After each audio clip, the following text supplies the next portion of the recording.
Assalamualaikum warahmatullahi wabarakatuh. Salam majo, salam sejahtera teman-teman semua. Hari ini kita mau memberikan kapur dolomit ya. Di sebagian sudah kita berikan kapur dolomit dikarenakan musim penghujan telah tiba.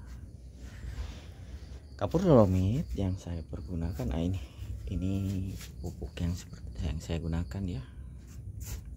Kapur dolomit ya, ini kapur dolomit. Nah, ini KCl dan TSP serta boron.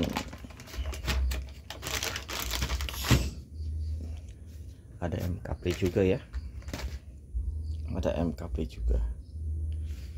Oke teman-teman, mari kita cek seperti apa perkembangan pohon alpukat saya di hari Sabtu tanggal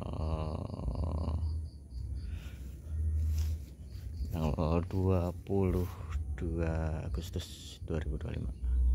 Bentar, saya cek dulu sebenarnya ini tanggal berapa ya, saya lupa sama tanggal. 23 Agustus sama tanggal aja saya lupa. Oke teman-teman, balik lagi ke laptop.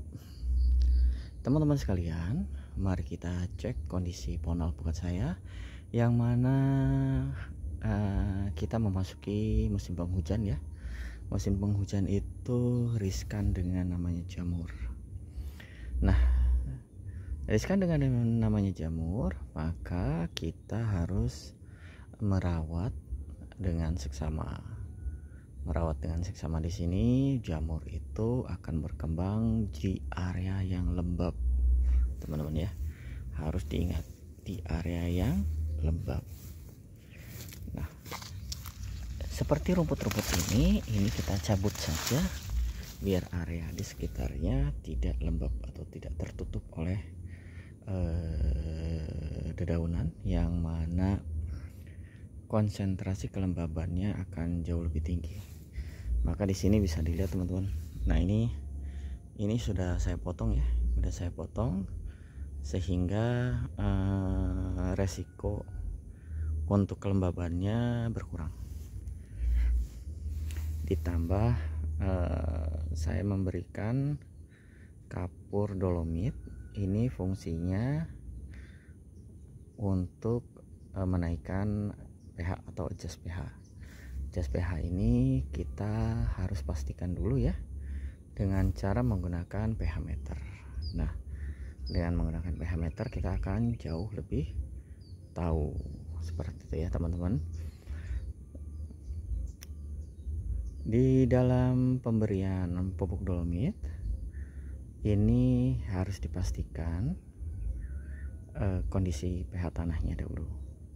Terus teman-teman juga harus tahu bahwa di musim penghujan itu akan jauh lebih asam untuk pH tanahnya. Kenapa? Kalau ditanya kenapa, itu dikarenakan pH air hujan itu di kisar 5-6 ya. Ngomong-ngomong pH itu ada yang bisa dibilang keasaman, ada yang bahasanya jumlah kandungan hidrogen yang terlalu dalam air ya. Dua-duanya sama menyebabkan kadar airnya lebih asam. Nah, harus dibilang kenapa asam, pH asam, ini teman-teman juga harus tahu kenapa sih pH nya disebut asam. pH asam itu adalah pH yang mana di bawah 7. Nah, itu disebut pH asam. Sedangkan pH basa ini disebut juga pH yang di atas 7 seperti itu ya teman-teman. Nah, oke, kita udah paham dulu ya, kita garis bawahi pH itu apa. Nah, bisa dilihat teman-teman ya, kita mulai diberikan pupuk kapur dolomit ya. Oke, kita cek ke yang lain. Teman-teman sekalian harus paham juga dalam kondisi perkembangan daun kita ya. Jika daunnya kecil-kecil pasti akan ada masalah. Nah, permasalahannya di tanah, kemungkinan pH-nya asam. Nah, jika udah mulai berkembang kayak gini, daunnya akan jauh melebar. Nanti kita cek pohon, daun-daun yang kasarnya pertumbuhan tanamannya itu seperti apa ya, seperti apa maksudnya, apakah itu normal atau tidak, bisa kita cek ya. Nah, ini bisa dibilang salah satu pertumbuhan yang normal, yang mana daunnya yang tumbuh ini jauh lebih besar dibandingkan daun yang awalnya nih, awal ya kecil banget, terus udah mulai berkembang, ini akan menghasilkan daun yang lebih lebar. Di sini banyak ya teman-teman, kita cek aja ya, kita cek yang mana ya. Oh, itu kita cek ya, ini. Nah, ini teman-teman, nah ini bisa dilihat daunnya kecil-kecil yang bawah. Nah, tapi setelah yang baru ini daunnya lebar-lebar, jauh lebih besar. Ini menandakan pertumbuhannya normal ya. Jadi teman-teman harus mengetahui efek dari keasaman pH tanah juga. Jadi jangan, bisa dibilang kita itu setidaknya mengetahui teorinya dan bisa mengaplikasikan di lapangannya. Ya, bisa dilihat teman-teman sekalian. Nah, jadi bisa dibilang kita saling memberikan informasi yang benar ya, valid kayak gitu, agar teman-teman semua saat bercocok tanam, mulai bercocok tanam hingga berkembang, pohonnya tumbuh besar, itu selaras dengan teori, tetapi aplikasi di lapangannya disesuaikan. Jadi teorinya menyesuaikan dengan aplikasi di lapangan ya teman-teman. Karena saya di MDPL rendah 25, maka saya menggunakan alpukat yang hidupnya genjah di MDPL 25 seperti itu teman-teman, kayak Mickey atau alligator kalau di saya. Mungkin di tempat lain juga bisa ya. Teman-teman sekalian bisa dilihat untuk perkembangannya. Oh, yang ini belum diberikan kapur dolomit ya. Nanti saya coba berikan kapur dolomit. Ini, nah bisa dilihat teman-teman, saya menggunakan tumpukan-tumpukan karung yang mana isinya adalah kohe kambing yang tidak difermentasi. Saya jujur tidak difermentasi, tetapi saya ambil jaraknya agak sedikit jauh ya dari batang, jangan terlalu dekat, dikarenakan jika dia terjadi composting atau terjadi pengomposan, itu akan mengakibatkan temperaturnya naik, dan temperatur terlalu tinggi itu akan membunuh pohon tersebut.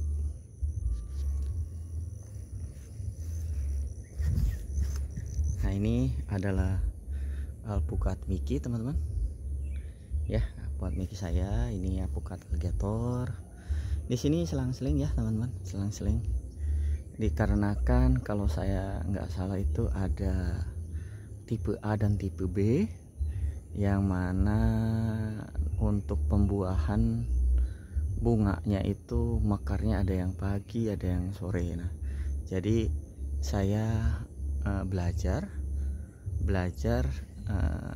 jadi untuk yang pembungaan alligator dan Mickey ini saya selang-seling, karena untuk penyerbukannya itu serentak seperti itu. Jadi kalau cuma satu jenis ini penyerbukannya kurang baik, seperti itu sih infonya baik dari secara buku yang saya baca ataupun yang ada di YouTube ya. Kenapa saya belajar di dua versi tersebut? Dikarenakan dua versi tersebut kadang-kadang berbeda aplikasi di lapangan. Jadi kita harus belajar teori dan praktek. Ya teman-teman, kita cek lagi. Ini juga alpukat Mickey. Nah ini teman-teman bisa dilihat, ini yang sedang berbunga ya, ini sedang berbunga yang mana ini rapat sekali. Nah bisa dilihat teman-teman.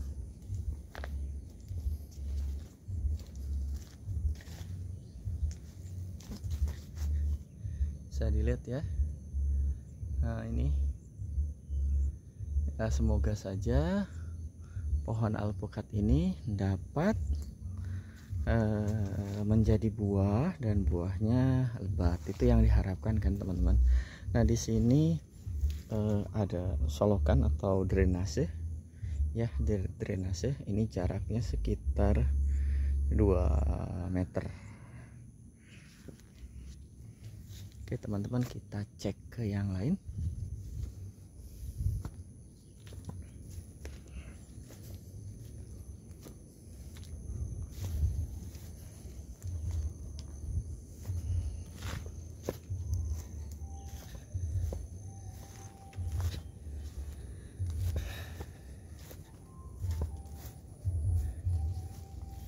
Ini juga sama teman-teman, bisa dilihat.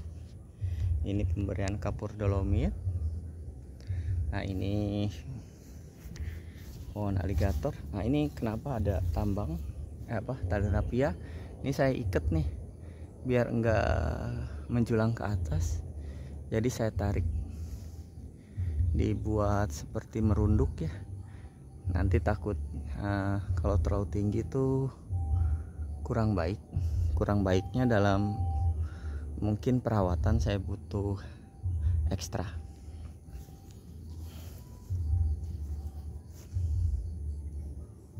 Oke, kita lihat yang lain.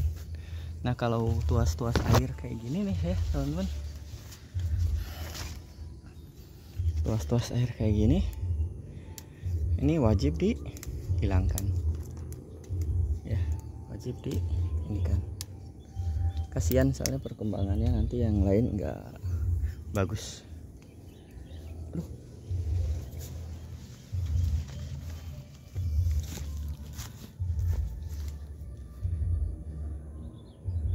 Oke teman-teman, sekian dan terima kasih. Saya cuma menggarisbawahi tadi adalah pH tanah ya. pH tanah itu akan mempengaruhi perkembangan dari pohon alpukat kita, baik pohon alpukat ataupun pohon apa saja. Jika pH-nya terlalu rendah, maka ada unsur hara yang tidak terserap oleh tanaman tersebut. Mungkin teman-teman bisa lihat di tabel pH meter untuk tanaman ya, apa aja yang bisa diserap dan tidak ya. Jadi teman-teman bisa mengaplikasikan pupuk yang baik dan benar. Demikian, salam macul. Wassalamualaikum warahmatullahi wabarakatuh. Sukses terus, jangan lupa like dan subscribe. Oke teman-teman, wassalamualaikum warahmatullahi wabarakatuh.